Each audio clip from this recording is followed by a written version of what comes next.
Hi, எல்லாருக்கும் வணக்கம். வெள்ளிக்கிழமை இன்னைக்கு ஆஷாட நவராத்திரியோட 7வது நாள்.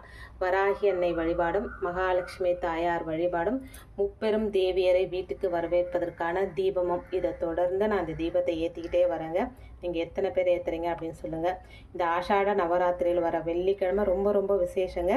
இன்றைக்கி மதியம் வரையும் சஷ்டி திதி இருந்தது. 4:20 வரைக்கும் நமக்கு ஆணி திருமஞ்சன சிவபெருமானை வழிபடுவதற்கான நேரமும் இருந்ததுங்க. இது மாலை 6 மணிக்கு மேலே என்னுடைய வழிபாடுங்க. இதை தொடர்ந்து நான் செஞ்சுக்கிட்டே வரேன். வராகி அன்னையும் மகாலட்சுமி தாயாரையும் ரொம்ப அழகாக அலங்காரம் பண்ணி அவங்களுக்கு இந்த ஆஷாட நவராத்திரியில் எனக்கு இன்றைக்கி தான் செவ்வரளி பூக்களே கிடச்சிதுங்க. அழகாக மாலையாக கட்டி அவங்கள குளிர ரொம்ப அழகாக அலங்காரம் பண்ணி வச்சுருக்கிறேன். இந்த அலங்காரம் எப்படி இருக்குது, வராகி அன்னை எப்படி இருக்காங்க அப்படின்னு எனக்கு கமெண்ட்டில் சொல்லுங்கள். அதே மாதிரி மகாலட்சுமி தாயாருக்கும் பெருமாளுக்கும் செவ்வரளி பூக்களால் அழகாக அலங்காரம் பண்ணி இன்றைக்கி என்னுடைய பூஜையை செஞ்சு